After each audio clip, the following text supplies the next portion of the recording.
Space Days, I'm back with another cookie decorating tutorial just for you. Hi, I'm Leslie with Leslie's Cookies and Treats, and if you love decorating sugar cookies or you want to learn how, you're in the right place. Let's decorate together. So this is the last SKZOO cookie in the series, and if you missed the other ones, be sure to check out the SKZOO playlist and decorate these cookies along with me. And as we did with the other cookies, we're going to outline the eyes, and we're going to go around it twice using a 20-second royal icing consistency in black. Just go slow, touch down, and slightly lift up with your piping bag, and go around the circle that you've already traced on your cookie, either using a projector, the tissue paper method, or the paper piecing method, which I've linked here. And if you need to adjust your outline a little bit, just get a paintbrush damp, wipe off all the excess water on a paper towel, and gently move your line over. Let the outline dry for about 5 minutes, and then you can come back in and outline and flood in your cookie. My brown royal icing is about a 15-second consistency, and if you're unfamiliar with royal icing consistencies, I've linked a video on that here as well. And if you get out of control with your outline, just stop and restart. It's okay.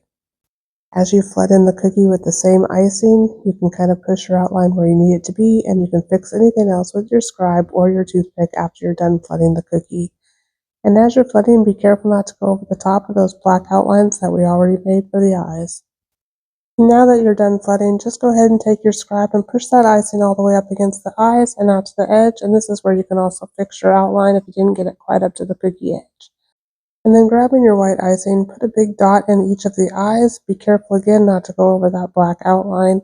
Then grab your scribe to settle this icing down and then set it aside to dry completely.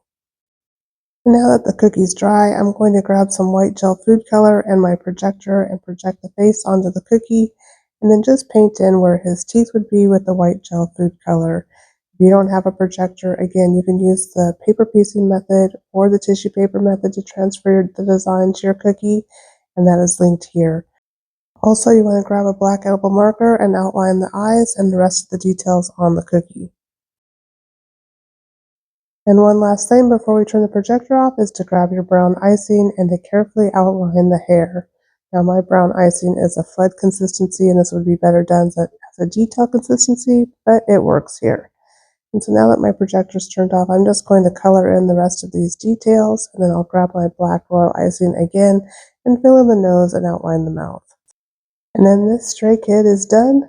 I hope you enjoyed this tutorial. I still can't decide which one is my favorite. Let me know in the comments which one is your favorite. And I hope that you had Stray Kids music playing in the background while watching this tutorial. I certainly did. Anyway, thanks for watching, and be sure to check out the playlist for all of the Stray Kids SKZOO cookie tutorials. See you later.